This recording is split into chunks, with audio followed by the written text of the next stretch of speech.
Magnetism में bar magnet के बारे में पढ़ना है। बार मैग्नेट का डाइपोल मोमेंट जो कि हम इलेक्ट्रोस्टैटिक्स में कर रखा है। बार मैग्नेट की वजह से एक्सिस पे फील्ड, इक्वेटोरियल प्लेन पे फील्ड, बार मैग्नेट पे टॉर्क, तो उस पर कुछ ऑसिलेशन के क्वेश्चंस बनते हैं एनसीईआरटी की बुक में। तो मैं एक बार डिस्कस कर देता हूँ अभी वो रिवाइज कैसे करना है। फिर अर्थ की मैग्नेटिज्म, अर्थ में ज्योमेट्रिकल नॉर्थ पोल क्या है, साउथ पोल क्या है, और मैग्नेटिक साउथ और नॉर्थ क्या है, वो उल्टे होते हैं। तो नॉर्थ एक्चुअली में साउथ होता है, साउथ मैग्नेटिकली नॉर्थ होता है, वो एक चीज़ देखनी है। फिर अर्थ में दो चीज़ आपको जो पढ़नी है तभी समझ में आएंगी जल्दी, एक मैग्नेटिक मेरिडियन, एक मैग्नेटिक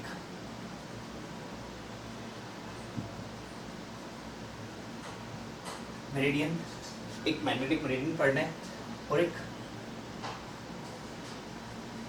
डिप एंगल। तो बेटे हम सारे डिस्कस करेंगे। और एक चीज होती है डिप सर्कल। बेटा डिप मेजर करने का डिवाइस ये बुक में नहीं दिया हुआ, बट इसकी जरूरत पड़ती है।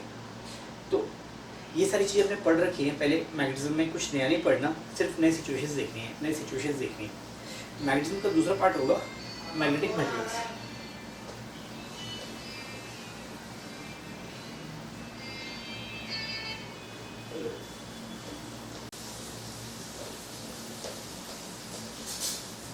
हाँ बेटा, इससे कौन सा क्लास की रिकॉर्डिंग के लिए।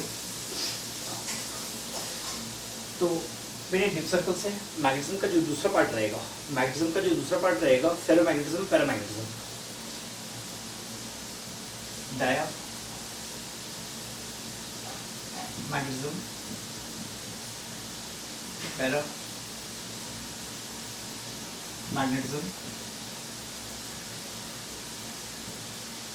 फेरोमैग्नेटिज्म। तो मैग्नेटिज्म में हमारे मेंस के सिलेबस में क्या है, एक बार मैं डिस्कस कर देता हूँ। ये एक बार आज रीडिंग लगा लीजिएगा। मैग्नेटिक मटेरियल्स में क्या होता है बेटा, शुरू में लगता था मैग्नेट्स की वजह से, तो इसकी एक बार हिस्ट्री में रफली डिस्कस कर देता हूँ। इसकी हिस्ट्री रफली डिस्कस कर देता हूँ, क्योंकि आप एक बार पढ़ोगे उसके बाद पढ़ाने में बहुत जल्दी हो जाएगा। तो शुरू में लगता था कि मैग्नेट्स की वजह से, पर बाद में पता चला ओस्टेट की डिस्कवरी के बाद कि मैग्नेटिज्म जो मैग्नेटिक फील्ड आती है वो करंट की वजह से आती है। तो बेसिकली कहाँ से होता है, एटम में इलेक्ट्रॉन्स मूव करते हैं तो करंट होते हैं, तो वो लूप में मूव करते हैं, तो सर्कल्स में मूव करते हैं। क्लासिकली तो हम तो डाइपोल मोमेंट्स मान सकते हैं। तो किसी भी सब्सटेंस के अंदर अगर एटम के मैग्नेटिक डाइपोल मोमेंट्स हैं, एटम के मैग्नेटिक डाइपोल मोमेंट्स हैं, तो बेटा उसके बेसिस पे परमानेंट है ये कैसे हैं, उसके बेसिस पे मटेरियल 3 पार्ट में क्लासिफाई होते हैं, डायमैग्नेट्स, पैरामैग्नेट्स, फेरोमैग्नेट्स। तो इसको एक बार देखना है। फिर हमें देखना है परमानेंट मैग्नेट कौन से मटेरियल के बनते हैं, परमानेंट मैग्नेट कौन से मटेरियल के बनते हैं, टेम्परेरी मैग्नेट्स कौन से मटेरियल के बनते हैं, और हिस्टेरेसिस कर्व करके एक चीज़ आती है। तो ये हमें बस देखने हैं, इसको हम कल फिनिश कर लेंगे हिस्टेरेसिस। तो आज एक काम करते हैं, मैग्नेटिक इफेक्ट ऑफ करंट्स को हम रिवाइज कर लेते हैं। आज एक काम करते हैं, मैग्नेटिक इफेक्ट ऑफ करंट्स को हम रिवाइज कर लेते हैं। तो बेटा just let's start with magnetic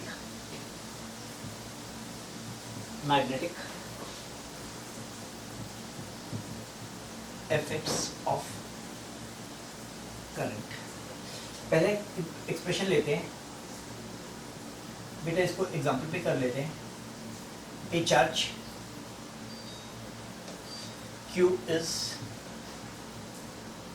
moving with velocity v as shown. Find relation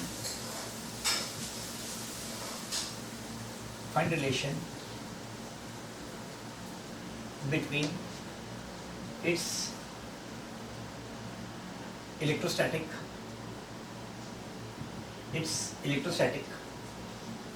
and magnetic field at P। ध्यान रखना मैंने इलेक्ट्रिक फील्ड लिखा हुआ, इलेक्ट्रोस्टैटिक लिखा हुआ है। चार्ज की वजह से जो फील्ड होती है इलेक्ट्रोस्टैटिक होती है, मैग्नेटिक फील्ड चेंज करने की वजह से जो इलेक्ट्रिक फील्ड होती है वो इंड्यूस्ड इलेक्ट्रिक फील्ड होती है, नॉन कंजर्वेटिव होती है। टोटल मिला के इलेक्ट्रिक फील्ड बोलते हैं। इलेक्ट्रिक फील्ड में दो पार्ट होते हैं, इलेक्ट्रोस्टैटिक जो कंजर्वेटिव है, मैग्नेटिक फील्ड चेंज करने की वजह से जो इलेक्ट्रिक फील्ड प्रोड्यूस होती है, मैग्नेटिक फील्ड चेंज करने की वजह से जो इलेक्ट्रिक फील्ड प्रोड्यूस होती है वो इंड्यूस्ड होती है। तो यहाँ पे इस क्वेश्चन को देखते हैं और ये सारे फॉर्मूलेस ड्राइव करने शुरू करते हैं। ये चार्ज क्यू है, इसकी वेलोसिटी वी है, ये कोई भी ओरिजिन ले लेते हैं, ये कोई भी पॉइंट पी ले लेते हैं, इसका पोजीशन वेक्टर लेते हैं आर और ये वेलोसिटी वेक्टर है। तो इस पॉइंट पे इलेक्ट्रिक फील्ड और मैग्नेटिक फील्ड के बीच का रिलेशन निकालना है। तो इलेक्ट्रिक फील्ड आएगी 1/4 pi epsilon q r vector by r cube, और मैग्नेटिक फील्ड आएगी mu naught by 4 pi q v cross r by r cube. Q v cross r by r cube एक bookish formula है, हमने फॉर्मूले को change किया था, उसको हम बाद में देखेंगे। तो पहले बुकिश फॉर्मूले को देखते हैं। तो बेटा q v cross r by r cube, तो यहाँ पे मैग्नेटिक फील्ड और इलेक्ट्रिक फील्ड के बीच में रिलेशन निकालने के लिए हम क्या करेंगे, इसको कर देंगे mu naught epsilon into 1/4 pi epsilon into 1/4 pi epsilon v cross q r by r cube. तो आप देख सकते हैं 1/4 पाई एप्सिलॉन को इसके साथ मल्टीप्लाई करेंगे तो कितना आ जाएगा इलेक्ट्रिक फील्ड। तो ये कितना हो जाएगा, this will be equal to mu naught epsilon v cross electric field, v cross electric field, v cross electric field. Mu naught epsilon कितना होगा 1/c square, mu naught epsilon कितना होगा 1/c स्क्वायर। तो ये रिलेशन कितना आ जाएगा, c speed of light है, c speed of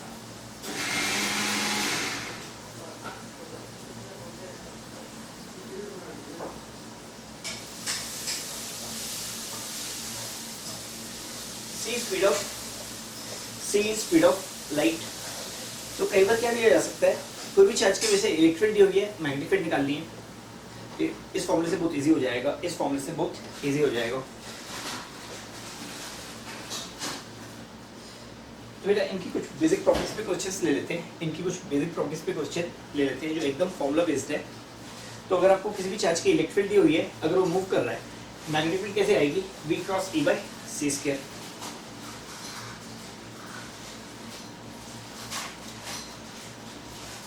Kaustubh good morning बेटा।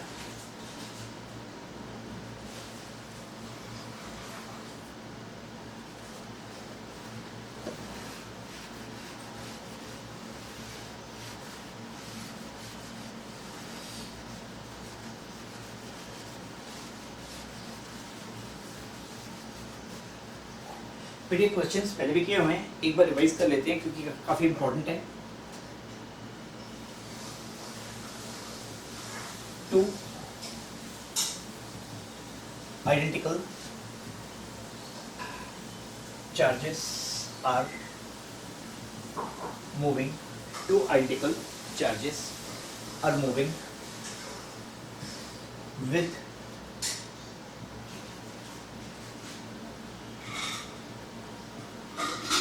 velocity of magnitude v as shown। एक चार्ज इस लाइन पे मूव कर रहा है, दूसरा चार्ज इस लाइन पे मूव कर रहा है, ये दोनों के बीच में शॉर्टेस्ट डिस्टेंस है। यहाँ पे एक चार्ज क्यू है, इसकी वेलोसिटी भी v है, इसकी वेलोसिटी भी v है। तो दोनों इस लाइन पे मूव कर रहे हैं, तो इस टाइम पे यहीं पे दिखाए हुए हैं, इस टाइम पे यहीं पे दिखाए हुए हैं, दोनों के बीच में सेपरेशन है d, दोनों के बीच में सेपरेशन है d। Find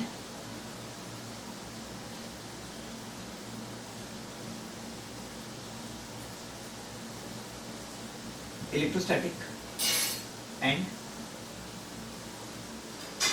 magnetic force on any charge। तो बेटा आप लोग साथ में सॉल्व करते रहिएगा। रिवीजन का मतलब है आपकी प्रैक्टिस, ना कि फिजिक्स के टीचर की प्रैक्टिस।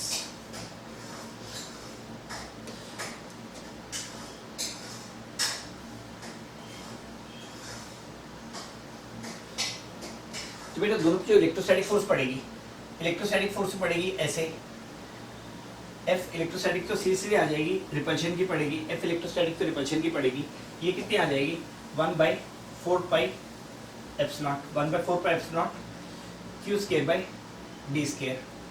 तो इस पे इलेक्ट्रोस्टैटिक कैसे पड़ेगी, इलेक्ट्रोस्टैटिक कैसे पड़ेगी, अगर लाइक चार्जेस है तो रिपल्सिव होगी।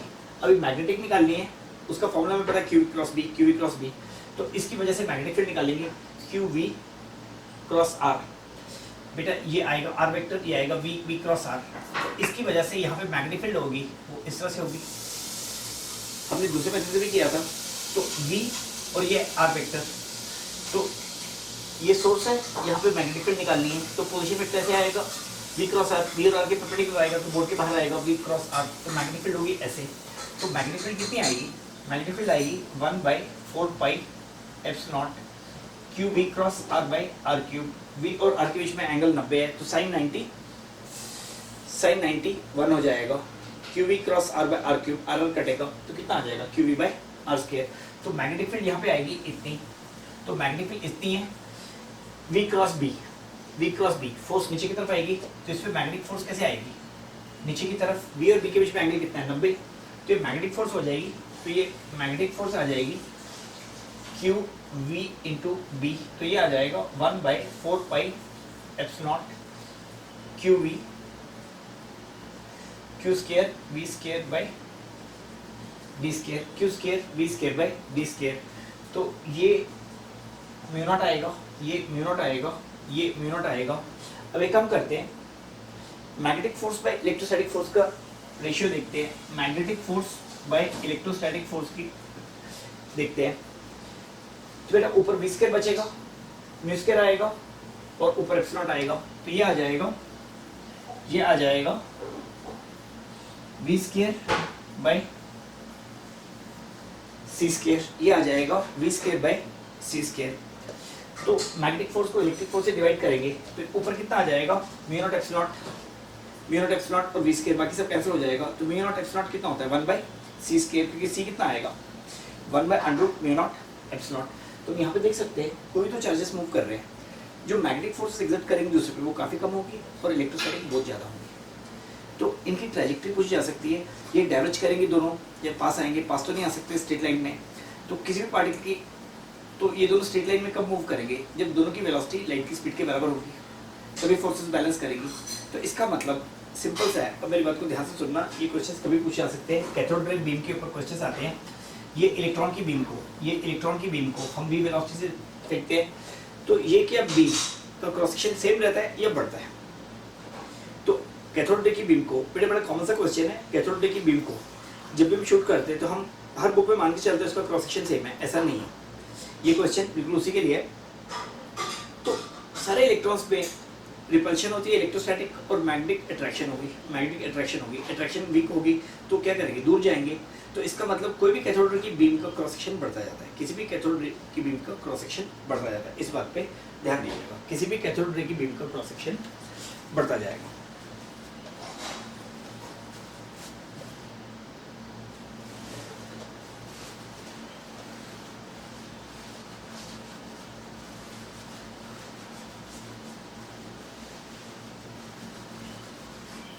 फिर अब कुछ प्रॉपर्टीज हैं,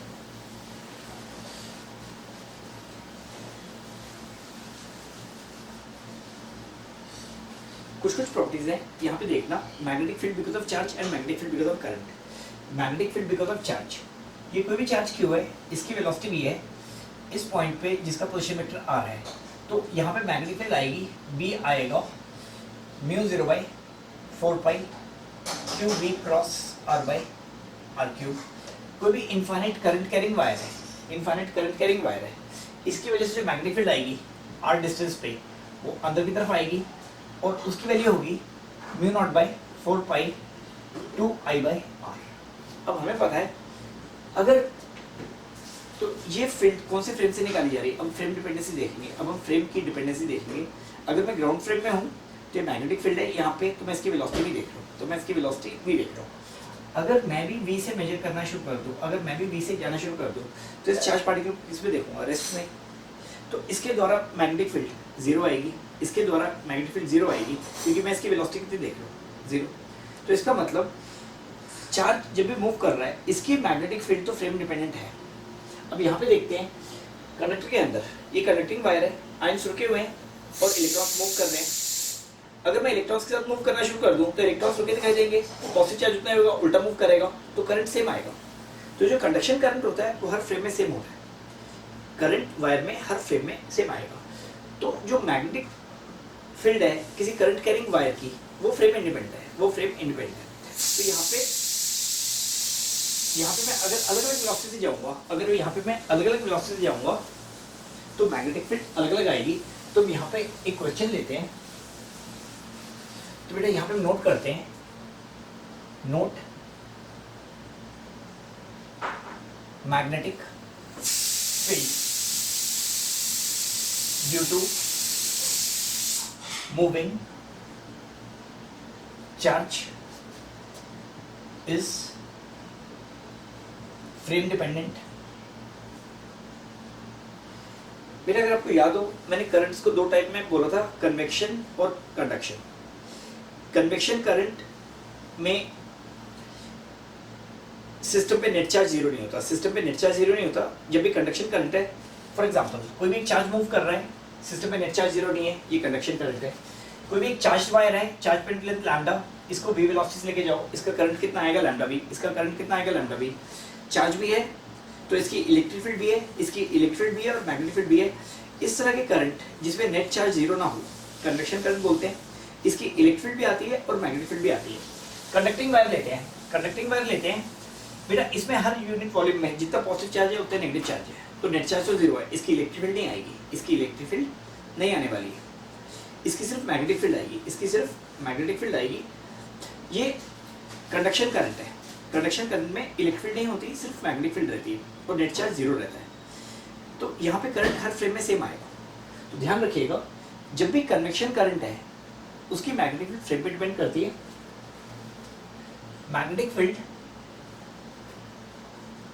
magnetic field due to current carrying wire, current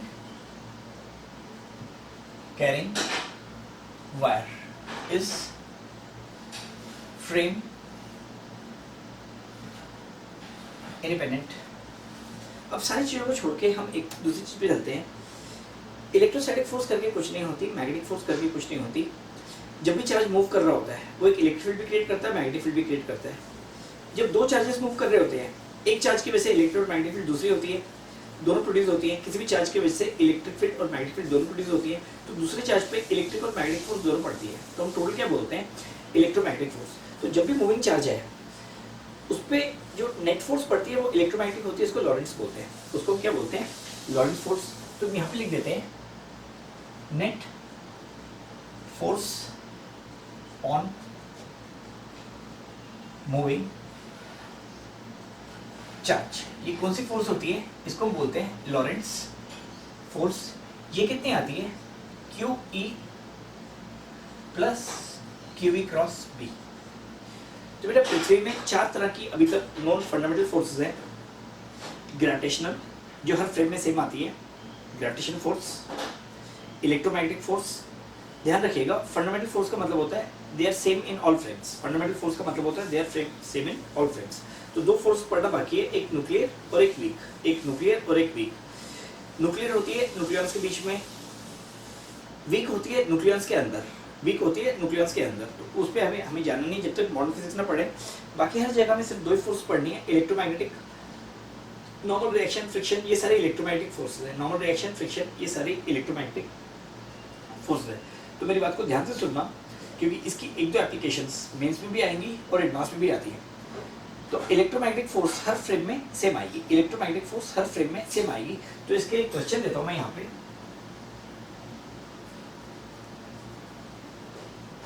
a charge q is moving with velocity v at shown instant there are two observers. First at rest and second has velocity v। दूसरे की velocity v है। तो यहाँ पे कोई भी charge है, यहाँ पे कोई भी चार्ज है, इसकी वेलोसिटी है v, ये कोई भी पॉइंट है, इसका पोजीशन वेक्टर है r। तो यहाँ पे ऑब्जर्वर 1 है रेस्ट पे, ऑब्जर्वर 1 है रेस्ट पे, ऑब्जर्वर 2 की वेलोसिटी भी v है, ऑब्जर्वर 2 की वेलोसिटी भी v है, ऑब्जर्वर 2 की वेलोसिटी भी v है। तो बेटा हमें काम करना है, ऑब्जर्वर 2 की वेलोसिटी भी v है।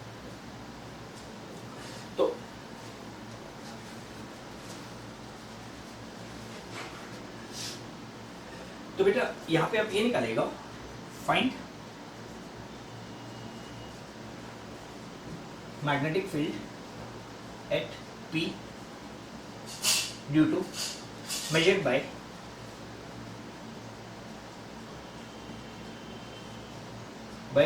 O1 and O2।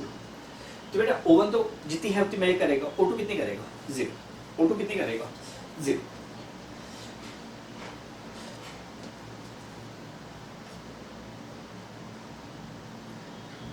तो बेटा अगर ये चार्ज है O1 इसकी चार्ज क्यों मेजर करेगा, वेलोसिटी भी मेजर करेगा। चार्ज हर फ्रेम में सेम आता है, चार्ज इनवेरिएंट होता है, किसी भी वेलोसिटी में जाए चार्ज हमेशा इनवेरिएंट क्वांटिटी है, चार्ज की कुछ भी वेलोसिटी है उसमें चार्ज चेंज नहीं करता। तो इसका दूसरा मतलब कि वो हर फ्रेम में चार्ज सेम मेजर होगा, हर फ्रेम में चार्ज सेम मेजर होगा। तो वेलोसिटी अलग अलग आएगी, वेलोसिटी अलग अलग आएगी। तो इसका मतलब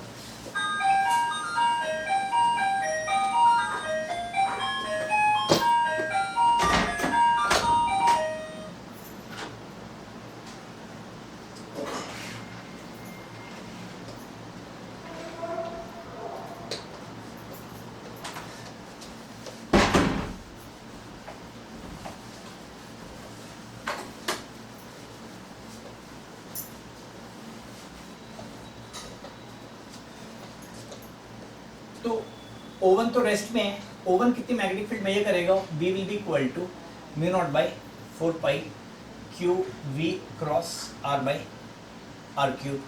ऑब्जर्वर 2 कितनी करेगा, V is equal to 0, V is equal to 0। तो ये फील्ड निकालने पे था, ये क्वेश्चन था फील्ड निकालने पे। अब फोर्स निकालने पे दे रहा हूँ, अब फोर्स निकालने पे दे रहा हूँ। तो नोट कीजिएगा जो मैं शुरू से बोल रहा हूँ, इस बात को नोट कीजिएगा, मैं जो शुरू से बोल रहा हूँ। इलेक्ट्रोमैग्नेटिक फोर्स हर फ्रेम में सेम रहती है। तो इस पहली सिचुएशन को देखिएगा, पहली सिचुएशन में थोड़ा सा डिफरेंस आएगा। पहली सिचुएशन में एक चार्ज है उसकी वेलोसिटी भी है, एक चार्ज है उसकी वेलोसिटी भी है। तो इस चार्ज की वजह से स्पेस में इलेक्ट्रिक फील्ड और मैग्नेटिक फील्ड भी है। इस स्पेस की वजह से चार्ज में, अभी देखो हम यहाँ पे स्पेस में इलेक्ट्रिक फील्ड और मैग्नेटिक फील्ड दोनों है, इलेक्ट्रिक फील्ड और मैग्नेटिक फील्ड दोनों है। तो ऑब्जर्वर 1 इलेक्ट्रिक फील्ड और मैग्नेटिक फील्ड दोनों मेजर करेगा, ऑब्जर्वर 2 सिर्फ इलेक्ट्रिक फील्ड मेजर करेगा। तो यहाँ पे नोट करना, observer 1 measures both electric and magnetic field, observer 2 measures only electric field। तो O1 measures both electric field and magnetic field, O2 measures no magnetic field। तो second observer कोई भी magnetic field major नहीं करेगा, second observer कोई भी magnetic field major नहीं करेगा। अब मैं एक क्वेश्चन देना चाहता हूँ जो कि वैसे तो बीएससी एमएससी में आता है, बट ओलंपियाड्स में और बाकी जगह पूछ लेते हैं। वो क्वेश्चन बहुत बार पूछा गया है, क्योंकि इस बात को ध्यान से सुनना।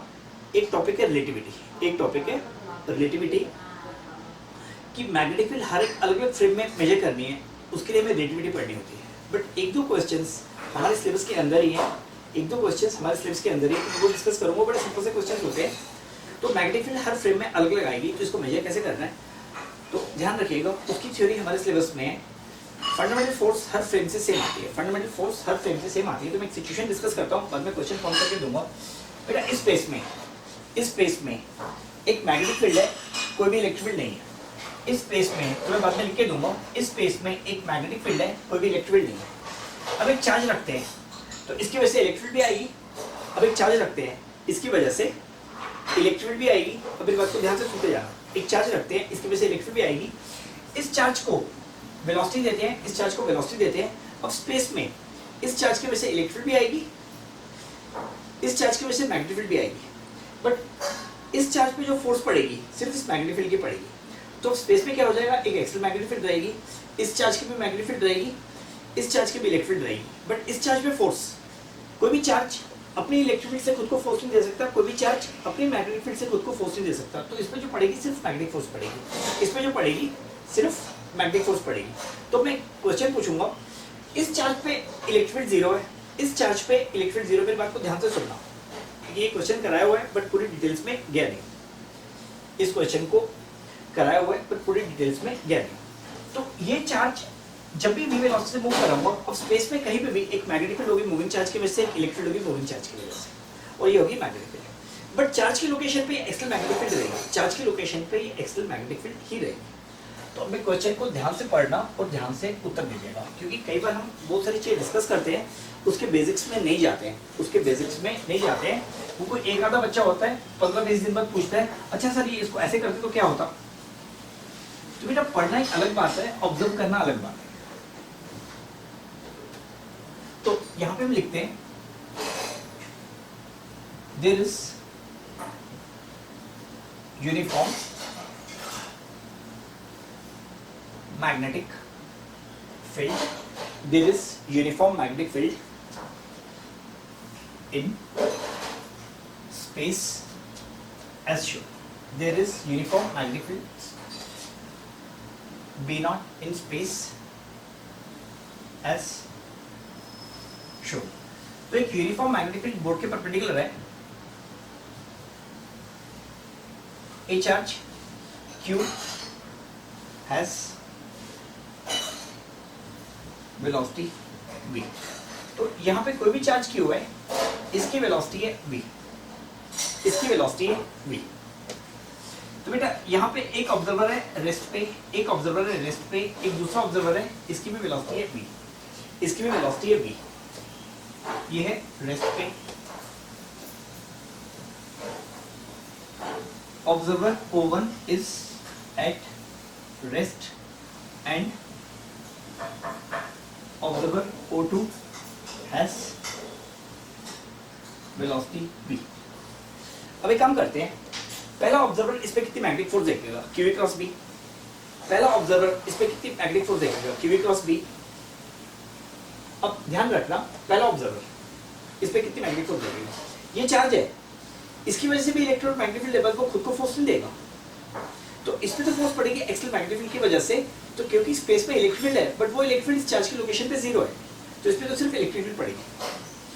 ऑब्जर्वर 2 देखते हैं, अगर ये v वेलोसिटी से मूव करेगा तो रुका हुआ नजर आएगा, तो इसमें जो फोर्स पड़ेगी इसकी अपनी फील्ड की वजह से भी पड़ेगी, एक्सटर्नल की वजह से पड़ेगी, तो मैग्नेटिक फोर्स कितनी आएगी, जीरो। तो यहाँ पे देखते हैं, find magnetic field observed by O2, find, sorry बेटा क्वेश्चन तो गलत लिख दिया, find electric field observed by O2 at location of charge। बेटा क्वेश्चन को ध्यान से देखना, इस चार्ज की लोकेशन पे इसकी अपनी तो इलेक्ट्रिक फील्ड रहेगी, इसकी अपनी मैग्नेटिक फील्ड भी नहीं रहेगी, इसकी अपनी मैग्नेटिक फील्ड भी नहीं रहेगी। तो इस क्वेश्चन को 2 मिनट ट्राई कीजिएगा, ये मैंने पहले करवाया हुआ है। तो आपको क्या करना है, हर फ्रेम में इलेक्ट्रोमैग्नेटिक फोर्स सेम आएगी। तो ओवन जितनी इलेक्ट्रोमैग्नेटिक फोर्स मेजर करेगा O2 भी उतनी करेगा। Electromagnetic force measured by all observers is same.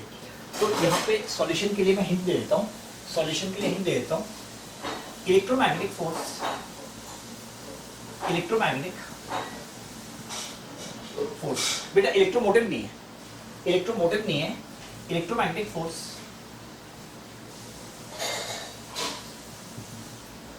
Force measured by all observers is equal। तो हम देखते हैं observer 1 electromagnetic force measured by observer 1, electromotive force measured by observer 1। Observer 1 रुका हुआ है, स्पेस में मैग्नेटिक फील्ड दी है, इस चार्ज की अपनी मैग्नेटिक फील्ड को छोड़ दो, सेल्फ फोर्स नहीं होती है, सेल्फ फोर्स नाम की कोई चीज नहीं होती है, सेल्फ एनर्जी होती है। तो बेटा ऑब्जर्वर 1 जो मैग्नेटिक फोर्स मेजर करेगा, लेट दैट बी F1, वो कितना आएगा, Q V क्रॉस B। इस स्पेस में कोई एक्सल इलेक्ट्रिक फील्ड नहीं है, कोई एक्सल इलेक्ट्रिक फील्ड नहीं है। अब देखते हैं electromagnetic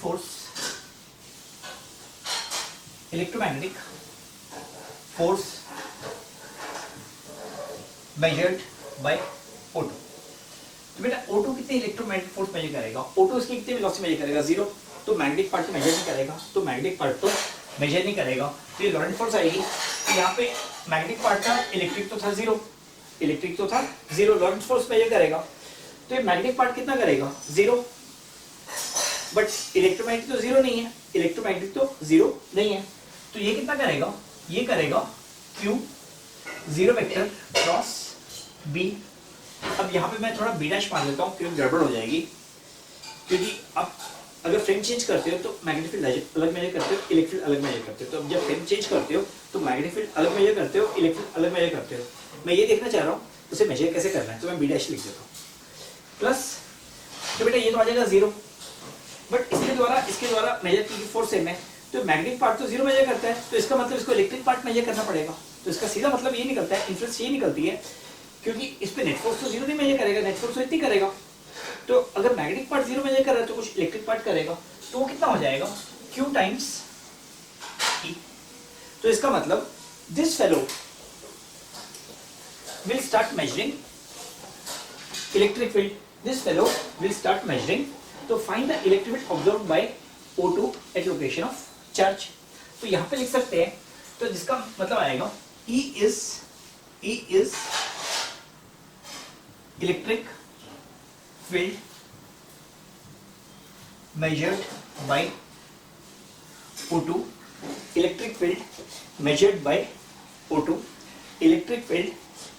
by O2 at location of charge।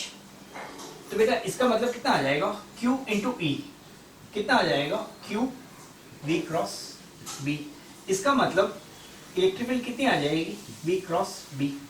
तो इसका मतलब ये ले लेते हैं, अगर कोई भी ऑब्जर्वर V वेलोसिटी से मेजर करता है, it measures an additional electric field. वहां पे अगर कुछ होती तो अपन क्या लिखेंगे, वहां पे तो इलेक्ट्रिक फील्ड शुरू में 0 थी, तो इतनी आ गई, अगर कुछ होती तो प्लस इतनी आती। तो यहाँ से हम एक चीज क्लियरली देख सकते हैं, अगर कोई भी ऑब्जर्वर V वेलोसिटी से मूव करता है तो it measures additional electric field V cross B at each point. तो यहाँ पे नोट करेंगे, इसकी जरूरत हमें एक दो जगह पे बहुत प्रॉब्लम सॉल्व करने के लिए पड़ेगी। तो इसका मतलब if an observer at rest measures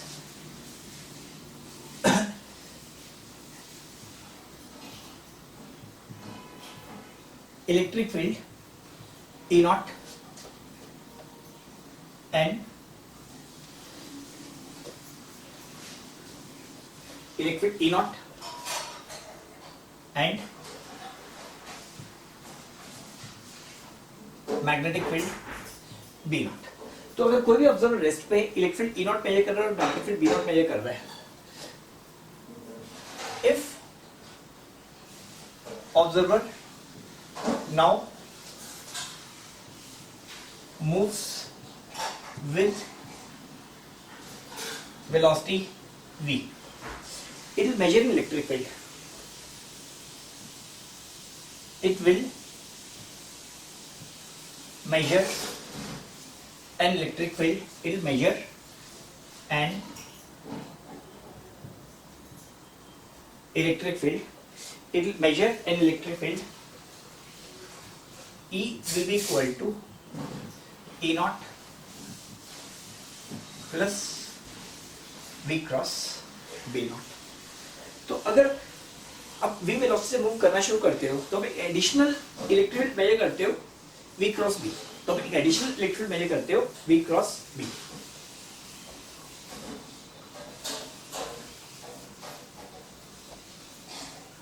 sorry, तो आप एक एडिशनल इलेक्ट्रोड मेजर करते हो V क्रॉस B।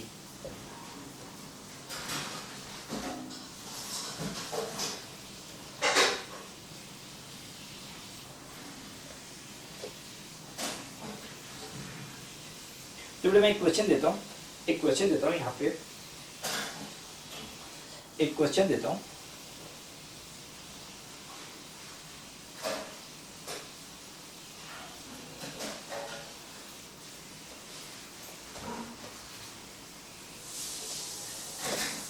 मेरा इस पे मेंस पे कभी छोटा सा क्वेश्चन करके पूछा जा सकता है, क्योंकि यहाँ पे हमने ये रिलेटिविटी का फॉर्मूला है, ये रिलेटिविस्टिक इलेक्ट्रोडायनेमिक्स से ड्राइव करते हैं, बट हमारे सिलेबस के अंदर भी बहुत आराम से कर सकते हैं।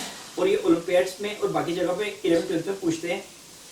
बेटा KV5 में भी बहुत बार पूछा गया, KV5 में भी बहुत बार पूछा गया, तो वो क्वेश्चन जल्दी जब भी पूछते हैं मेंस में आने के चांसेस रहते हैं, क्योंकि उसके पीछे कुछ कारण है।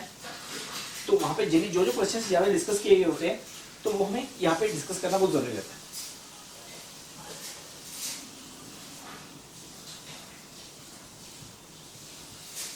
There is electric field E0 and magnetic field B0 in space as shown. In space as shown. In space as shown.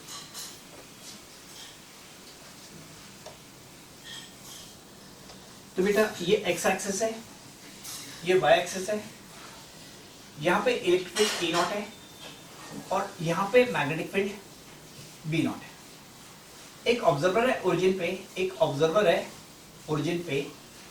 What velocity should observer measure? Move. Find the velocity of observer so that it measures no net electric field। तो बेटा ये question हमारा एक pending था।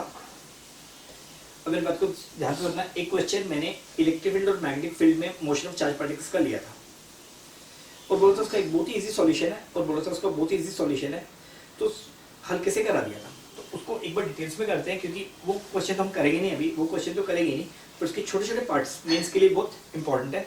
तो इतना कर लेंगे तो हम कभी भी कर सकते हैं, जब मैं हिंट दे दूंगा उसका कैसे करना है। तो बेटा एक बात है, यहाँ पे इलेक्ट्रॉन मैग्नेटिक फील्ड दोनों है। तो मेरी बात को ध्यान से सुनना। किसी भी चार्ज को शूट करेंगे तो उसकी मोशन स्टडी करने में थोड़ी दिक्कत आएगी, तो मैं काम करता हूँ, मैं फ्रेम चेंज करता हूँ। तो मैं जैसे ही फ्रेम चेंज करना शुरू करता हूँ तो बेटा इलेक्ट्रिक फील्ड अलग आएगी। तो मैं ऐसे फ्रेम में आ सकता हूँ जिसमें इलेक्ट्रिक फील्ड 0 है, मैं ऐसे फ्रेम में आ सकता हूँ इलेक्ट्रिक फील्ड 0 है, तो उसमें मोशन बहुत इजी हो जाएगी, सिर्फ यूनिफॉर्म मैग्नेटिक फील्ड में तो मोशन बहुत इजी रहती है। तो अपन फ्रेम चेंज करेंगे तो हर फ्रेम में अलग अलग मैग्नेटिक फील्ड देखेंगे और अलग अलग इलेक्ट्रिक फील्ड देखेंगे। तो फ्रेम चेंज करेंगे, मैंने सिर्फ इलेक्ट्रिक फील्ड देखना बताया, मैग्नेटिक फील्ड देखना नहीं बताया। मैग्नेटिक फील्ड कैसे आएगी, वो मैग्नेटिक फील्ड कैसे आएगी वो नहीं बताया, उसकी जरूरत नहीं पड़ती, इतने से हमारा काम चल जाता है। तो बेटा इस क्वेश्चन को सॉल्व कीजिएगा। ऑब्जर्वर कैसे भागेगा, किस वेलोसिटी से भागेगा, find the velocity of observer. तो बेटा ऑब्जर्वर की वेलोसिटी भी होगी तो कितनी इलेक्ट्रिक फील्ड मेजर करेगा, V क्रॉस B, तो कितनी आनी चाहिए, -E0। सीधा आंसर आ जाएगा। तो बेटा वेलोसिटी का मैग्नीट्यूड और डायरेक्शन दोनों निकालनी,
तो बेटा एक काम करते हैं, हमें V क्रॉस B, तो B ऐसे है, अगर V ऐसे करते हैं, अगर V को ऐसे करते हैं V क्रॉस B साइड आएगा, V को ऐसे करते हैं तो V क्रॉस B साइड आएगा, तो इसको कैंसिल करेगा। अगर V ऐसे करते हैं V क्रॉस B साइड आएगा, इलेक्ट्रिक को बैलेंस करेगा।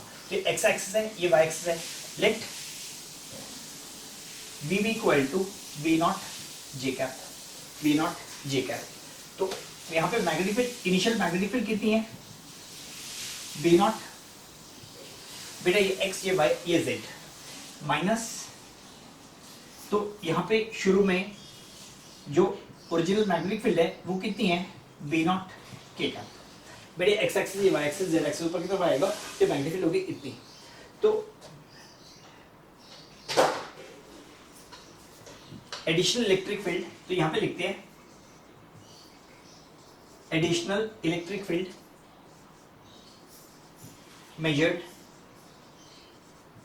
by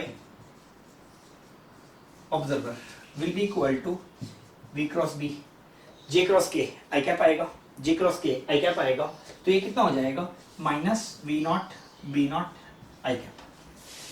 तो बेटा हमें एडिशनल इलेक्ट्रिक फील्ड डायरेक्शन में चाहिए थी, तो ये कितने के बराबर रहना चाहिए, तो बेटा ये कितने के बराबर रहना चाहिए, तो इस डायरेक्शन में, इसका मतलब V नॉट B नॉट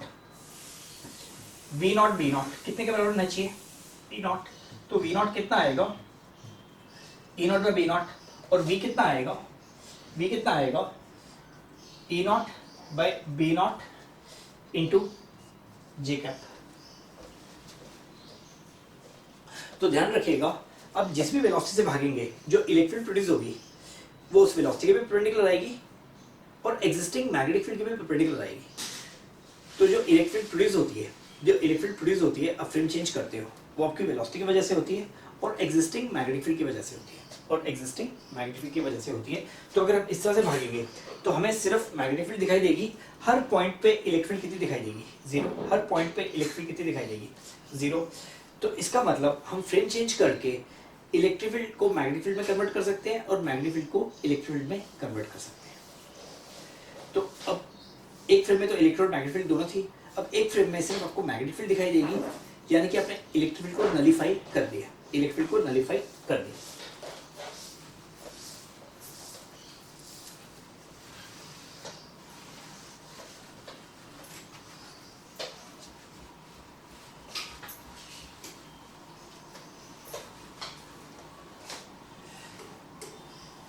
बेटा कुछ वो क्वेश्चंस वापस प्रैक्टिस कर लेते हैं,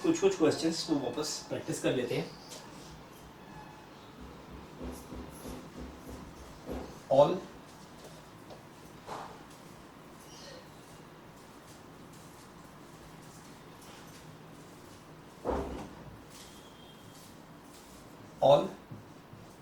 wire frames are regular polygons. All wire frames are regular polygons of one side R.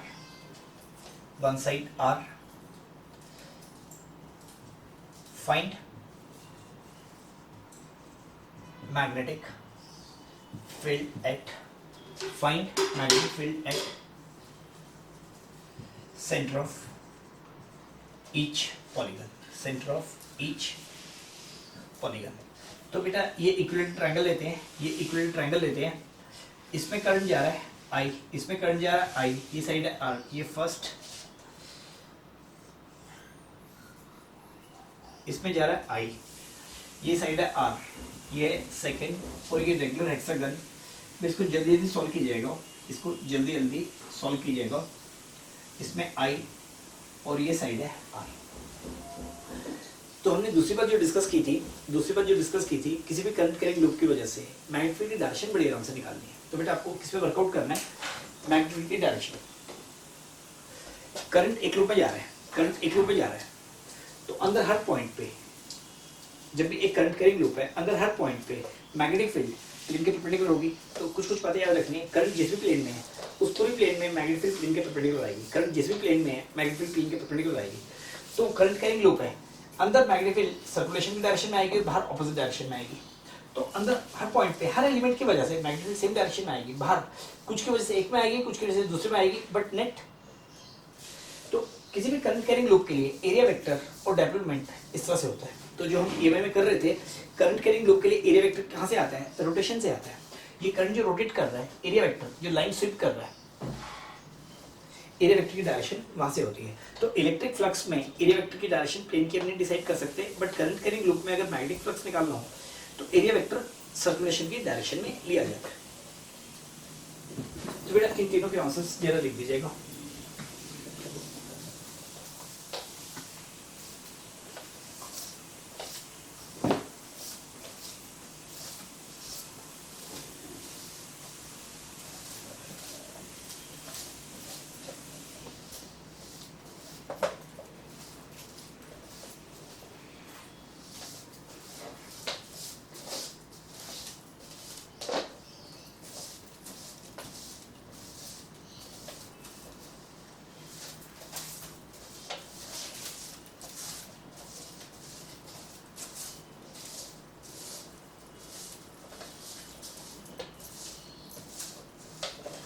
अच्छा बेटा वो मेरा ध्यान नहीं गया था, शायद इसके बाद केमिस्ट्री की क्लास है, तो 8 से 10:30 नहीं कर सकते। केमिस्ट्री क्लास है तो 8 से 9:30 या 9:45 से केमिस्ट्री की क्लास होगी, वो मुझे ध्यान में नहीं रहा था।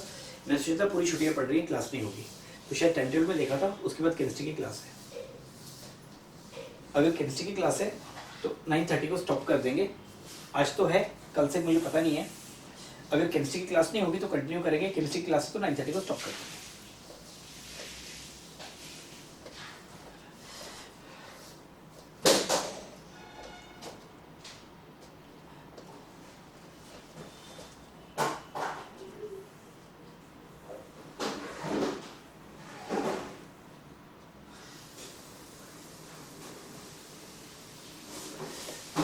बेटा एक की वजह से मैग्नेटिक फील्ड ले लेते हैं, एक की वजह से मैग्नेटिक फील्ड ले लेते हैं,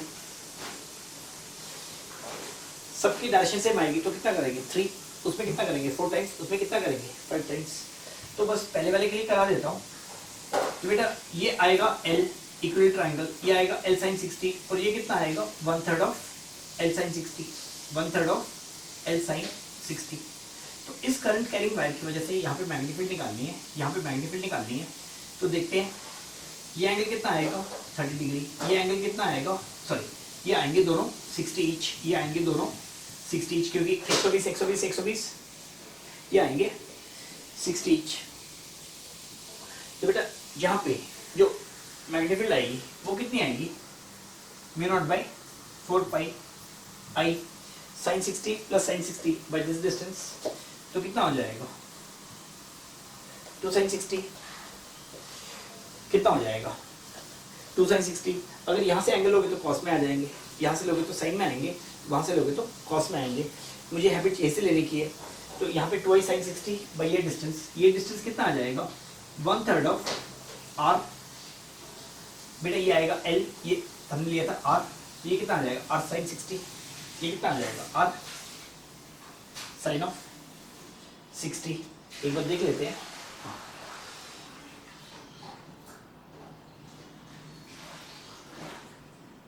बेटा चेक करना, चेक कीजिएगा कि आंसर सही है क्या। तो बेटा एक वायर की वजह से इतना आएगा, तो sin 60 कट जाएंगे, तो ये कितना आ जाएगा?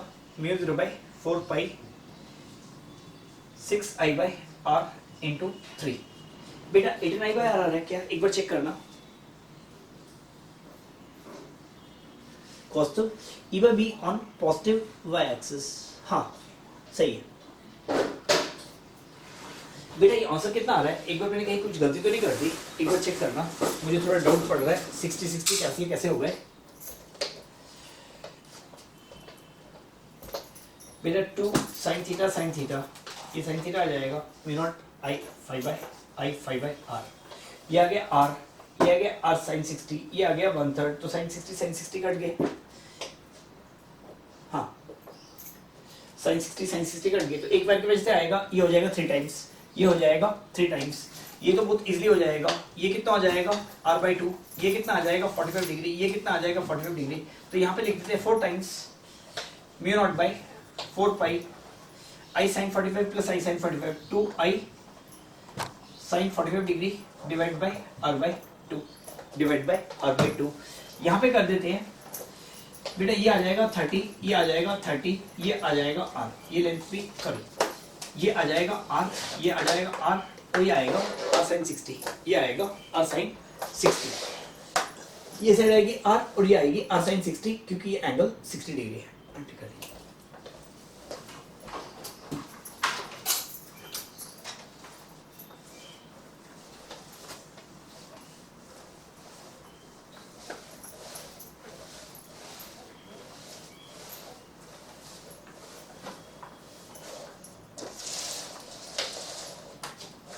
तो यहाँ पे कितना आ जाएगा 6 टाइम्स, क्योंकि 6 वायर्स हैं, 6 into μ0/4 pi, 6 into μ0/4 pi I sin 30 plus I sin 30 2I sin of 30 I sin 30 plus I sin 30 divide by R sin of 60। हाँ यहाँ पे नहीं कटेगा, यहाँ पे नहीं कटेगा।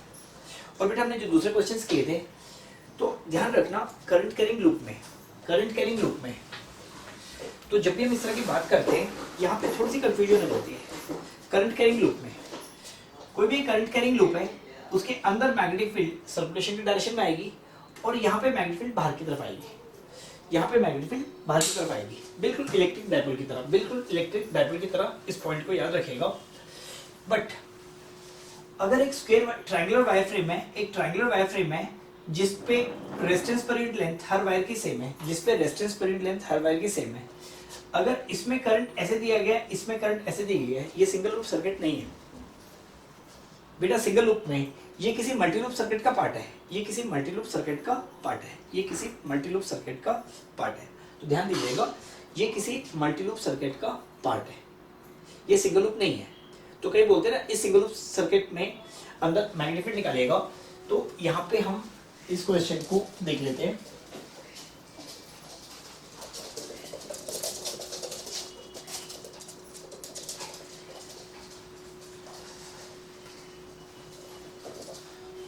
बेटा ये हेक्सागन ले लेते हैं, ये एक रेगुलर एक इक्विवेलेंट ट्रायंगल ले लेते हैं। Resistance per unit length lambda, resistance per unit length lambda, resistance per unit length lambda. अगर मैं यहाँ पे करंट I दे रहा हूँ, यहाँ पे करंट I दे रहा हूँ बेटा, इस साइड का रेजिस्टेंस R, तो इसका भी R, इसका भी R। तो देखते हैं करंट कैसे डिवाइड करेगा। I1 R1 I2 R2 के बराबर होगा, तो I into R। जहाँ पे रेजिस्टेंस ज्यादा होगा वहाँ पे करंट कम होगा, तो करंट किस भाग रेशियो में कटेगा 1:2। तो बेटा यहाँ पे 1 आएगा और यहाँ पे 2 आएगा ताकि PD सेम हो। तो करंट के 3 भाग कर देते हैं। यहाँ पे करंट I है, तो यहाँ से करंट कितना जाएगा I/3, यहाँ से कितना जाएगा 2/3। तो अब देखते हैं इसकी वजह से और इसकी वजह से सर्कुलेशन ऐसे है, मैग्नेटिक फील्ड ऐसे आएगी। इस करंट की वजह से सर्कुलेशन ऐसे है, मैग्नेटिक फील्ड बाहर की तरफ आएगी। तो अब सेंटर पे देखिएगा, इस वायर की वजह से सर्कुलेशन ऐसे आ रही है तो मैग्नेटिक फील्ड ऐसे आएगी, इसकी वजह से सर्कुलेशन ऐसे आ रही है तो मैग्नेटिक फील्ड बाहर की तरफ जाएगी। इस I की वजह से जितनी मैग्नेटिक फील्ड होगी I/3 की वजह से उतनी होगी। 2I/3 का मतलब 2 वायर, तो मैग्नेटिक फील्ड 0 हो जाएगी। तो यहाँ पे हमने कुछ डिस्कस किया था। अगर एक स्केल वायर फ्रेम में resistance per unit length uniform है, यहाँ से जितना करंट निकलेगा यहाँ से उतना निकलेगा, तो सेंटर में मैग्नेटिक फील्ड आएगी 0। ये रेगुलर हेक्सागन है, resistance per unit length same है, तो यहाँ से करंट डाल के यहाँ से निकाले, या यहाँ से निकाले, या यहाँ से निकाले, या यहाँ से निकाले, या यहाँ से निकाले, सेंटर में मैग्नेटिक फील्ड 0 है। अब पॉलीगन की कितनी भी साइड्स बढ़ाते रहो बेटा, इनफाइनाइट कर दोगे तो सर्कल आएगा। तो यहाँ पे हम ये देख लेते हैं, इसको प्रूव कर दीजिएगा, इसको एक बार प्रूव कर लीजिएगा। तो मैं यहाँ पे लिख देता हूँ magnetic field because of circular arc at centre, magnetic field because of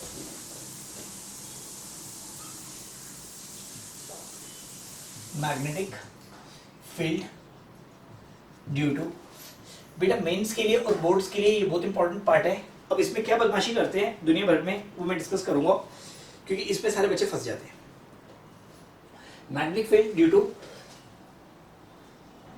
circular arc at centre. ये कोई भी एक सर्कुलर आर्क है, इसमें करंट आई जा रहा है, इसमें करंट आई जा रहा है, ये एंगल है फाई, ये एंगल है phi.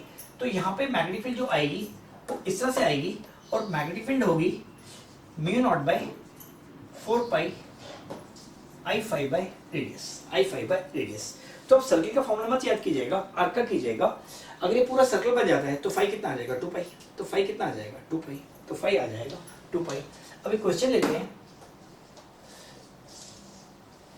There is a uniform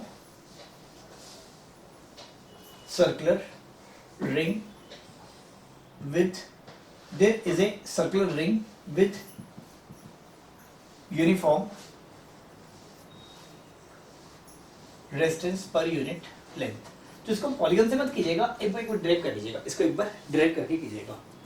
तो इसको बेसिक से एक बार ड्राइव कीजिएगा, उसके पीछे कुछ रीजन है, मैं डिस्कस करता हूँ। Resistance per unit length, there is a circular ring with uniform resistance per unit length, find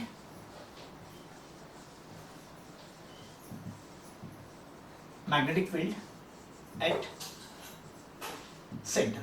ये कोई भी एक सर्कुलर रिंग है, ये कोई भी एक सर्कुलर रिंग है जिसका रेडियस है आर, जिसका रेडियस है आर। ये कोई भी एक सर्कुलर रिंग है जिसका रेडियस है आर, जिसका रेडियस है आर। बेटा यहाँ पे ये एक पॉइंट लेते हैं, यहाँ से करंट आई ऐसे करके जा रहा है और यहाँ से करंट आई ऐसे करके निकल रहा है। तो मेरी बात को ध्यान से सुनना, ये वायर सेंटर की तरफ जा रही है, तो ये करंट जहाँ से एंटर कर रहा है ये बिल्कुल सेंटर की तरफ है। तो यहाँ पे मैग्नेटिक फील्ड निकालनी है, इस वायर की वजह से कोई मैग्नेटिक फील्ड नहीं आएगी। यूनिसी वायर है, जहाँ से करंट निकल रहा है ये अवे फ्रॉम सेंटर जा रहा है, तो इसकी वजह से भी सेंटर पे कोई मैग्नेटिक फील्ड नहीं आएगी, इसकी वजह से भी सेंटर पे कोई मैग्नेटिक फील्ड नहीं आएगी। तो बेटा यहाँ से करंट ऐसे जाएगा और ये एंगल है फाई, ये एंगल है फाई, इसका रेडियस है आर। तो यहाँ पे करंट डिवाइड होगा I1 I2। तो यहाँ पे इसकी वजह से मैग्नेटिक फील्ड अंदर आएगी, इसकी वजह से ऐसे आएगी। आपको प्रूव करना है अगर resistance per unit length uniform है तो मैग्नेटिक फील्ड 0 आएगी।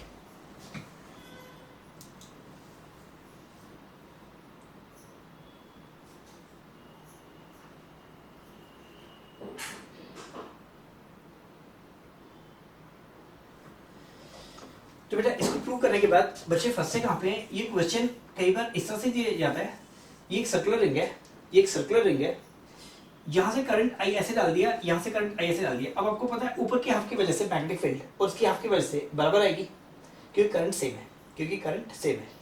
तो वो क्या करते हैं, ऊपर का रेजिस्टेंस R लिख देते हैं और नीचे का रेजिस्टेंस 2R लिख देते हैं। नीचे का, ऊपर का रेजिस्टेंस X लिख देंगे, नीचे का रेजिस्टेंस 2X लिख देंगे, क्योंकि बच्चों को याद रहता है मैग्नेटिक फील्ड 0 है तो 0 लिख देते हैं। अब सब देखो, ऊपर और नीचे दोनों का एंगल सेम है, बट इसमें से करंट ज्यादा जाएगा, इसमें से करंट कम आएगा, तो मैग्नेटिक फील्ड 0 नहीं होगा। तो जब भी क्वेश्चन आए उसको ध्यान से देखना।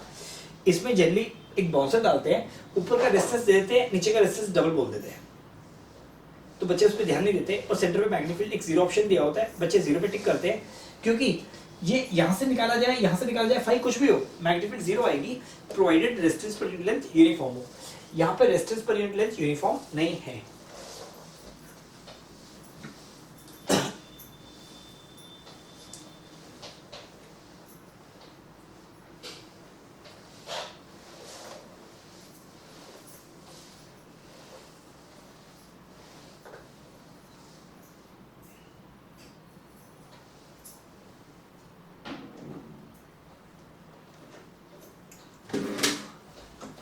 बेटा इसको प्रूव कर दीजिएगा, फिर रिवाइज करते हैं।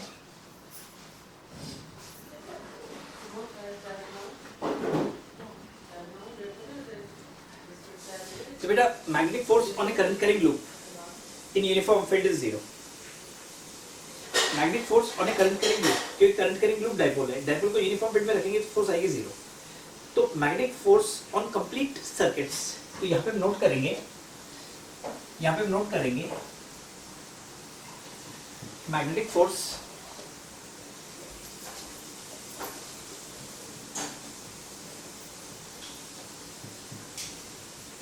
magnetic force on any current carrying system between P and Q placed in uniform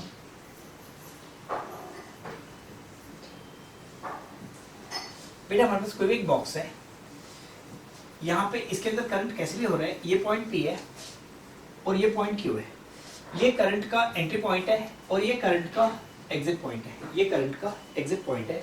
तो स्पेस में अगर कोई भी मैग्नेटिक फील्ड B दे रखी है, तो magnetic force on this complete section, magnetic force on complete section, magnetic force on shown section कितना आएगा, I Q P vector cross B. तो बेटा ये हमने डिस्कस किया था। तो जब भी यूनिफॉर्म फील्ड में किसी करंट कैरिंग वायर को रखते हैं, जब भी यूनिफॉर्म फील्ड में किसी करंट कैरिंग वायर को रखते हैं, तो उसमें जो मैग्नेटिक फोर्स आती है पाथ पे डिपेंड नहीं करती, डिस्प्लेसमेंट पे करती है।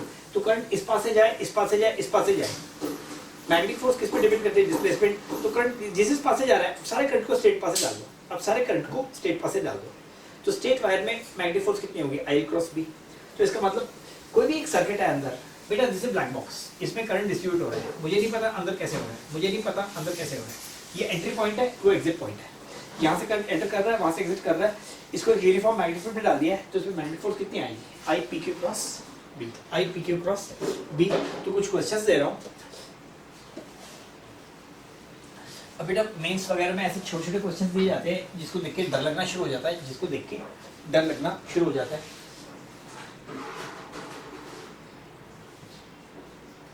There is a current carrying wire in shape of a sine curve, y is equal to a sine 2 pi by L into x, 2 pi by L into x। अब बेटा वो creativity उनकी वो रहती है, क्वेश्चन कितना बंदा बनाए, इस पे क्वेश्चन बहुत कॉमन सा रहता है। तो यहाँ पे करंट कैरिंग वायर है, यहाँ पे करंट कैरिंग वायर है, यहाँ पे करंट कैरिंग वायर है, बेटा वाई एक्सिस है और ये एक्स एक्सिस है। एक्स इज इक्वल टू 0 पे वाई 0 है, X is equal to L by 4 पे, तो बेटा ये आएगा X is equal to L, ये आएगा एक्स इक्वल टू एल। इसका पीरियड कितना है, एल, इसका पीरियड कितना है, एल। तो इसमें करंट जा रहा है आई ऐसे, इसमें करंट जा रहा है आई ऐसे, इसमें करंट जा रहा है आई ऐसे। there is a uniform external magnetic field B is equal to B naught K cap. Find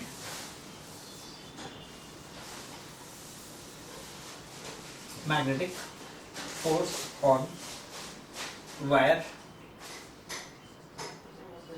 between x is equal to 0 to x is equal to L। अब जो बच्चे इंटीग्रेट करते हैं बेटा हालत खराब हो जाएगी, छोटे छोटे एलिमेंट में मैग्नेटिक फोर्स निकाल के ऐड करना, हालत खराब हो जाएगी। तो अगर यूनिफॉर्म फील्ड है तो आपको करंट पाथ पे डिपेंड नहीं करता है, डिस्प्लेसमेंट पे करता है। तो किस पे डिपेंड होता है, एंट्री पॉइंट और एग्जिट पॉइंट। तो सारी वायर कैसे भी है उसको एक सीधी वायर बना दीजिए और औसत निकाल लीजिए, सीधी वायर बना दीजिए और औसत निकाल लीजिए।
तो अपन इसको सॉल्यूशन देख लेते हैं। वायर को करते हैं सीधा बेटा x इक्वल टू 0 से लेके x इक्वल टू L तक, इसमें करंट डालते हैं I और मैग्नेटिक फील्ड किस डायरेक्शन में है, B नॉट बाहर की तरफ, x y z B not बाहर की तरफ। तो फोर्स कैसे आएगा, I क्रॉस B, फोर्स कैसे आएगी I क्रॉस B, फोर्स किस डायरेक्शन में जाएगी, नेगेटिव y एक्सिस। तो जो फोर्स आएगी वो कितनी हो जाएगी, I L cross B, L और B के बीच में एंगल कितना है, 0, I L B किस डायरेक्शन में, along negative y direction, along negative y direction. एक क्वेश्चन करते हैं जो हमने नहीं किया, वो बाई चांस पूछ सकते हैं मेंस में, छोटे क्वेश्चंस आते हैं, थोड़ा सा एक्सटेंड करते हैं।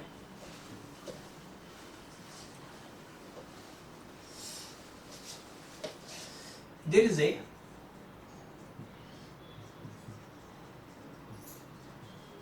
Parabolic wire frame given by y is equal to x square, y is equal to x square। तो बेटा इसको आप सब लोग एक बार ट्राई कीजिएगा। ये सारे मेथड्स हमने धीरे धीरे करके डिस्कस किए थे। तो बेटा बहुत छोटी छोटी चीज़ों पे तो हमें क्या करना है, किसी भी करंट्स की वजह से मैग्नेटिक फील्ड निकालने आनी चाहिए, करंट कैरिंग वायर्स पे मैग्नेटिक फोर्स निकालने आनी चाहिए। तो करंट कैरिंग वायर सीधी है, टेढ़ी है, फील्ड यूनिफॉर्म है, नॉन यूनिफॉर्म है। तो यूनिफॉर्म में तो कोई प्रॉब्लम ही नहीं है, नॉन यूनिफॉर्म में इंटीग्रेट करना पड़ेगा, नॉन यूनिफॉर्म में इंटीग्रेट करना पड़ेगा, कई बार नहीं करना पड़ता है। There is a parabolic wire frame given by y is equal to x square as shown.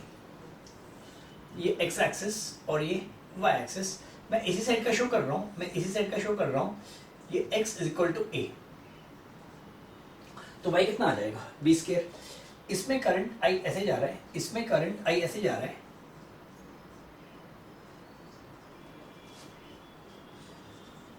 There is a and uniform, there is a इसको लिख देता हूँ बाहर की तरफ, इसको लिख देता हूँ बाहर की तरफ। there is a non uniform magnetic field in space given by B is equal to B not x into के कैप। तो x इक्वल टू 0 पे मैग्नेटिक फील्ड 0 है, x इक्वल टू 1 पे B नॉट के कैप, x इक्वल टू 2 पे 2 B not के cap, x equal to 3 पे। तो इस तरह से मैग्नेटिक फील्ड डायरेक्शन तो यूनिफॉर्म रह रही है बट मैग्नीट्यूड बढ़ता जा रहा है। Find magnetic force, find magnetic force on wire in between x is equal to 0 to x is equal to a। तो 0 और a के बीच में जितनी भी वायर है उस पर मैग्नेटिक फोर्स निकालेगा, 0 और a के बीच में जितनी भी वायर है उस पर मैग्नेटिक फोर्स निकालेगा।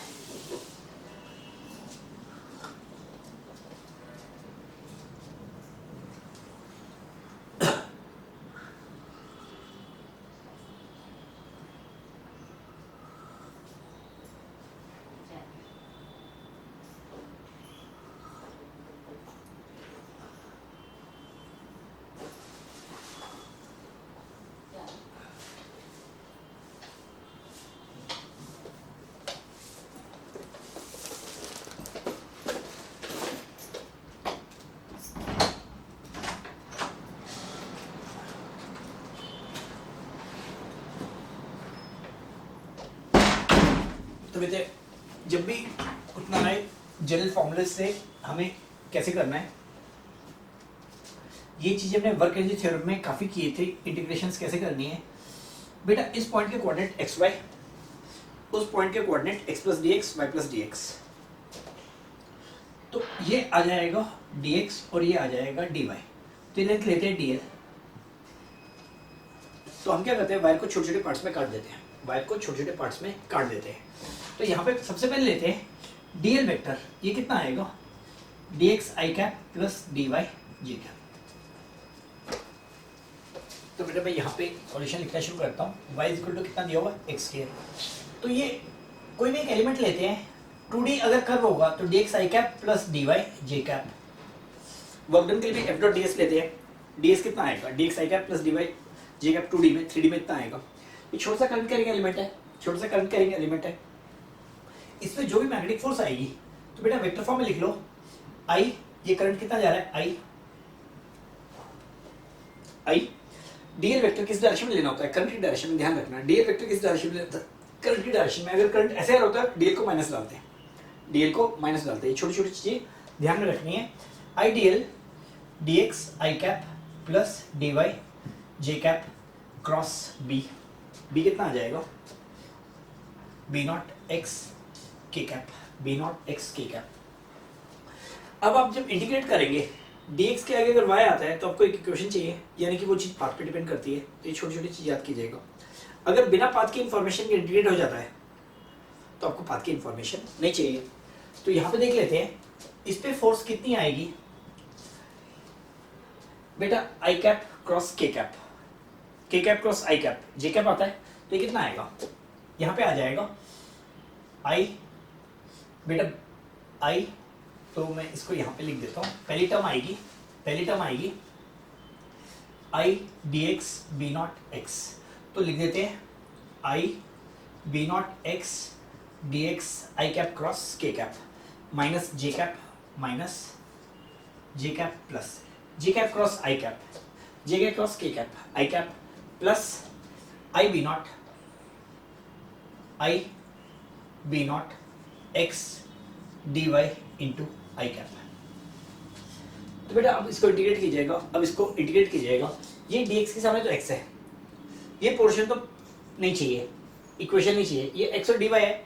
तो आप ये कम कीजिएगा, या तो y को x में कन्वर्ट कीजिए या x को y में कन्वर्ट कीजिए, या तो y को x में कन्वर्ट कीजिए या x को y में कन्वर्ट कीजिए। तो यहाँ पे जब भी इंटीग्रेट करना है तो माइनस b नॉट i तो कॉमन ले लेता हूँ, b नॉट i तो कॉमन ले लेता हूँ, तो ये कितना आ जाएगा minus b not i common ले लेता हूँ, x dx j cap minus x dy i cap. तो बेटा जब भी इंटीग्रेट करना है तो इंटीग्रेट कर देंगे, तो इंटीग्रेट करने में सम रूल लगा देंगे, तो यहाँ पे कितना डाल देंगे x0 टू a। तो बेटा वहां पे देख लो y कितना है x स्क्वायर, dy कितना आएगा 2x dx, तो dy को कर दो, y कितना आएगा x स्क्वायर, dy कितना आ जाएगा 2x dx। अगर प्रॉब्लम आती है dy by dx करो 2x, तो dy इतना आ जाएगा। तो बेटा यहाँ पे हम इसको पुट कर सकते हैं minus b not i x dx j cap minus x dy i cap. तो dy को क्या लिख सकते हैं 2x dx। तो ये कहाँ से कहाँ तक जाएगा 0 से a, ये कहाँ से कहाँ तक आ जाएगा 0 से a। तो हम देखते हैं अगर नॉन यूनिफॉर्म फील्ड है तो हमें पाथ की इक्वेशन की जरूरत होती है, हमें पाथ की इक्वेशन की जरूरत पड़ती है। तो यहाँ पे अगर हम ध्यान से देखें, ऐसे जा रहे हैं तो फील्ड यूनिफॉर्म है, ऐसे जा रहे हैं तो फील्ड नॉन यूनिफॉर्म है। एक इंटीग्रेशन इस तरह से और एक इंटीग्रेशन इस तरह से, एक पार्ट में पाथ की जरूरत पड़ रही है, एक पार्ट में नहीं पड़ रही, क्योंकि हर दिशा में फील्ड चेंज नहीं कर रही, इस दिशा में कर रही है, इस दिशा में नहीं कर रही है।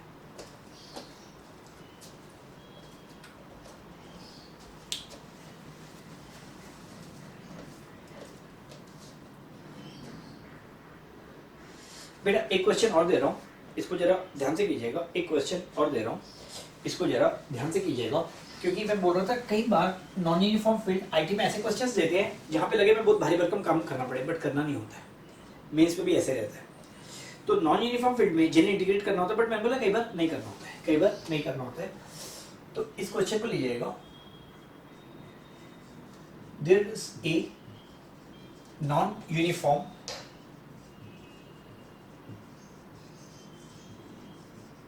Magnetic field. तो बेटा जब भी हम रिवीजन कर रहे हैं, अब रिवीजन में कोई मेरे से पूछता है सर सिलेबस पूरा हो गया, वो बार बार पूछता है। बेटा सिलेबस कितना भी पूरा हो जाए, मेंस में जो भी आते हैं 2-4 फॉर्मूले होते हैं और माइंडसेट होता है कि आप क्वेश्चन उस टाइम पे कैसे डील करते हो। अगर वो आप क्वेश्चन उस टाइम पे डील कर लोगे, आप प्रोग्रेस करोगे, अगर नहीं करोगे तो बार बार ये पूछोगे। तो बेटा रिवीजन की बेसिक थीम है आपको माइंडसेट को क्लियर रखना और बिना गलती के हुए काम करना, वो सबसे इम्पोर्टेंट है। और उसमें फीलिंग्स को कंट्रोल करना सबसे इंपॉर्टेंट पार्ट है, क्योंकि अगर फीलिंग्स को कंट्रोल ना किया जाए तो बेटा एरर तो होना ही होना है, एरर ने होना ही होना है। स्ट्रेस कंडीशंस रहती है, स्ट्रेस में आदमी की फीलिंग्स अगर ओवरऑल कर गई तो बेटा अगर कोई बोल रहा है ये सब बहुत इजी काम है, नहीं, पढ़ना इजी काम है, सारे काम करना बहुत इजी होता है, अपनी फीलिंग्स कंट्रोल करना बेटा ये आप लोगों के लिए पॉसिबल है, बट हर आदमी के लिए पॉसिबल नहीं होता है। There is a non uniform magnetic field in space given by B is equal to B naught x into k cap. Find magnetic force. Find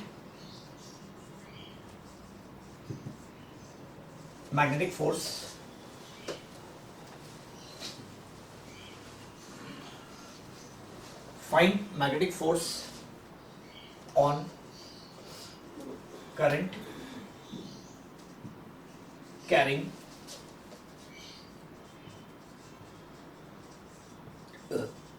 rectangular loop. Find magnetic force on current carrying rectangular loop as shown. ये x axis है, ये y axis है, ये current carrying loop है बेटा। ये x is equal to 0 है, ये x is equal to a है और ये साइड की लेते हैं b। तो इसमें करंट जा रहा है ऐसे, और मैग्नेटिक फील्ड कैसे दी हुई है, मैग्नेटिक फील्ड इस डायरेक्शन में। तो इस पे कृपया करके मैग्नेट को हिंदी में क्या बोलते हैं बेटा, चुंबकीय, चुंबकीय आकर्षण या रिपल्शन, मैग्नेटिक फोर्स निकालिए। आपने भी शुरू कर दिया।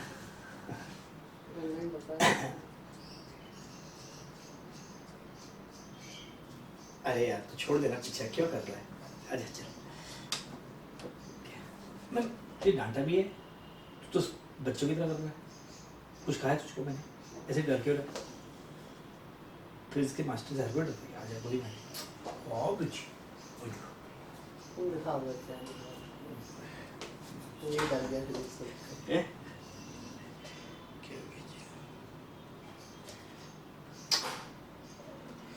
छोटे बेबी।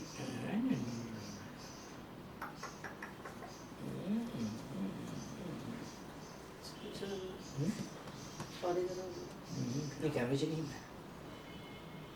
आवाज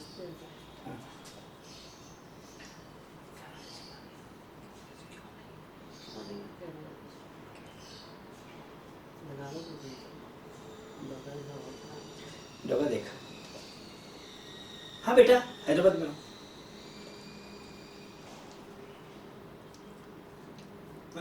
गंदा बच्चा।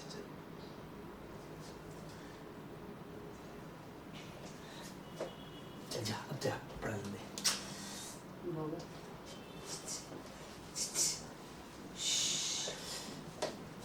तो बेटा अब यहाँ पे देखना है, मैग्नेटिक फील्ड ऐसे चेंज कर रही है, मैग्नेटिक फील्ड ऐसे चेंज कर रही है। ये जो दो एलिमेंट आएंगे बेटा, दोनों का एक्स कोऑर्डिनेट सेम है। यहाँ पे जितनी मैग्नेटिक फील्ड होगी यहाँ पे भी इतनी होगी, बट दोनों के करंट ऑपोजिट है। तो इस पे देखते हैं I क्रॉस B, इतने पे जितनी फोर्स आएगी इतने पे ऑपोजिट आएगी, तो ये पेयर कैंसिल हो जाएगा। तो नॉन यूनिफॉर्म फील्ड तो ऐसे है, ऐसे नहीं है। तो इस वायर पे और इस वायर पे जितनी फोर्स आएगी वो कैंसिल हो जाएगी। यहाँ पे तो हर पॉइंट पे फील्ड 0 है क्योंकि x 0 है, तो फोर्स सिर्फ किस पे निकालनी है, इस पे निकालनी है। तो कई बार क्वेश्चन बहुत भारी भरकम से दिए होते हैं, अरे यहाँ पे नॉन यूनिफॉर्म है, यहाँ पे नॉन यूनिफॉर्म है, तो वो ये देखते हैं कि आप एनालाइज करते हो या नहीं करते हो। तो बेसिक आइडिया इज बेटा, जब भी प्रॉब्लम सेट की जाती है तो ये देखते हैं आप एनालाइज करोगे तो जल्दी निकाल लोगे, एनालाइज नहीं करोगे तो भयंकर कैलकुलेशन करोगे, ऐड करोगे, जीरो करोगे। I think you got the point. तो बेटा यहाँ पे करंट ऐसे आएगा, तो यहाँ पे तो फील्ड यूनिफॉर्म है, तो हमें सिर्फ इस पे फील्ड निकालनी है। तो यहाँ पे फील्ड कितनी आएगी, बी नॉट इंटू ए, किस डायरेक्शन में, इस डायरेक्शन में। तो बेटा आई एल क्रॉस बी, तो इस पे फोर्स कितनी आएगी, इस पे force I L cross B, force कितनी आएगी। ये वायर पे तो फील्ड यूनिफॉर्म है, B naught A I into B. तो बेटा नेट फोर्स कितनी आ जाएगी, नेट फोर्स कितनी आ जाएगी, this into I cap, this into I cap. तो कई बार नॉन यूनिफॉर्म फील्ड में इनको रखा जाता है, कई बार नॉन यूनिफॉर्म फील्ड में इनको रखा जाता है, तो उससे कोई प्रॉब्लम नहीं होनी चाहिए, उससे कोई प्रॉब्लम नहीं होनी चाहिए।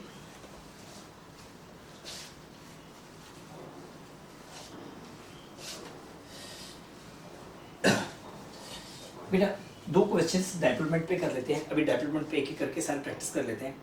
किसी भी करंट कैरिंग लूप का डायपोलमेंट कितना होता है, आई इंटू ए। तो यहाँ पे आते हैं,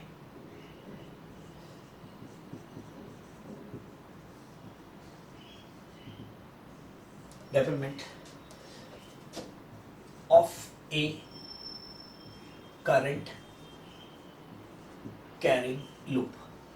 बेटा चार्जेस के लिए बहुत इंपॉर्टेंट रहता है, केमिस्ट्री में भी फिजिक्स में भी। वो एंगल मोमेंटम वाला फॉर्मूला किया था, वो एक बार आपको खुद से प्रैक्टिस करनी है। मैं करंट कैरिंग लूप्स का एक बार फिर से करा देता हूँ, क्योंकि उसमें तो magnetic moment bye angle momentum minus Q by, या वो क्या क्यू बाई 2m रहता है, वो क्यू बाई 2m रहता है, half charge to mass ratio. तो वहाँ से कर सकते हैं। तो ये डायपोलमेंट कितना आएगा, ये डायपोलमेंट कितना आएगा, आई इंटू ए वेक्टर। अब ए में हमने देखा था 2 लूप सर्किट 3 लूप सर्किट में। तो बेटा यहाँ पे देखते हैं, अगर ये एक टर्न वाला सर्किट है, एक टर्न वाला सर्किट है, इसका डायपोलमेंट आई इंटू है। अगर इसको 2 टर्न ऊपर लगा देते हैं, दोनों का डायपोलमेंट बराबर आएगा, तो नेट डायपोलमेंट कितना हो जाएगा, पहले का प्लस दूसरे का। तो अगर ये n टर्न्स की लूप होगी, अगर ये n टर्न्स की लूप होगी, अगर ये n टर्न्स की लूप होगी, तो डायपोलमेंट कितना हो जाएगा, n i इंटू ए। तो n i इंटू ए। तो सिंगल टर्न के लिए i into A. If loop has n turns, if loop has n turns and all turns are identical, and all turns are identical, ऐसा नहीं कि एक का छोटा टर्न हो एक का बड़ा टर्न हो। loop has n turns and all turns are identical, and all turns are identical। तो एक टर्न एक डायपोलमेंट, दूसरा टर्न दूसरा डायपोलमेंट, तीसरा टर्न तीसरा डायपोलमेंट, तो नेट डायपोलमेंट कितना आएगा, सबका सम, क्योंकि सारे बराबर होंगे। अगर सारे टर्न अलग अलग है तो नेट डायपोलमेंट कितना आएगा, p1 vector plus p2 vector plus p3 vector and so. तो ये कितना हो जाएगा, डायपोलमेंट कितना हो जाएगा, n i इंटू ए। तो बेटा यहाँ पे इस क्वेश्चन को लीजिएगा, इस क्वेश्चन को लीजिएगा, ए rectangular loop, a rectangular loop is given a 90 degree bend and placed in space as shown. Find magnetic dipole moment. Find magnetic dipole moment.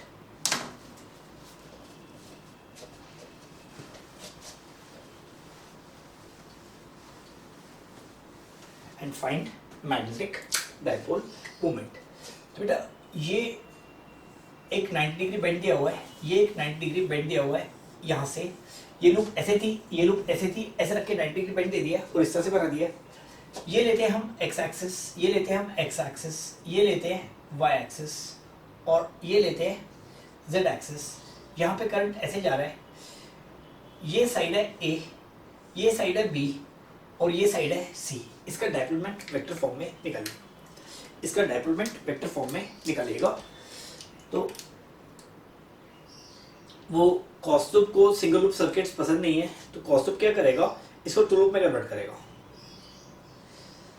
बेटा वो हिंट को याद रखना, जो मैंने उस टाइम भी ये स्टेटमेंट दी, शायद मैं अभी वही रिमाइंड कर रहा हूँ। उसके लिए सिंगल बॉडी की प्रॉब्लम पसंद नहीं है तो हम इसे 2 बॉडी बनाएंगे, 3 बॉडी बनाएंगे।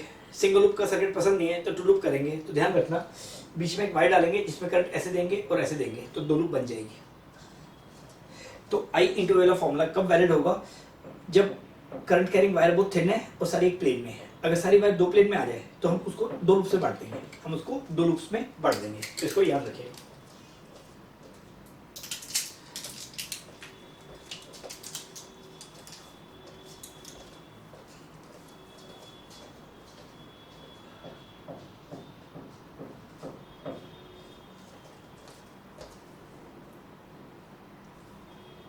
हाँ बेटा, अब बोलना क्या अभी केमिस्ट्री की क्लास है इसके बाद, तो आगे कंटिन्यू करो।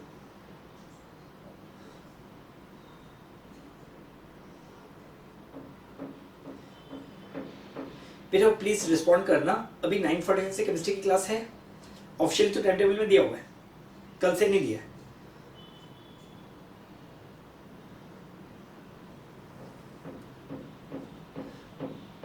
तो बेटा आज को देख लो। बेटा अभी 5-7 मिनट जो क्वेश्चंस डिस्कस कर लेता हूँ, 9:40 तक खींच लेता हूँ। तो आज का देख लो, क्योंकि कल से तो शायद नहीं होगी मेरे ख्याल से, कल से तो फिर अपन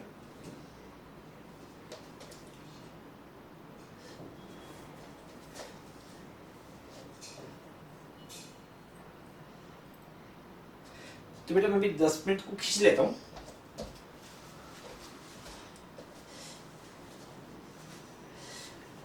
बेटा मैं एसी सर्किट्स का लेक्चर आज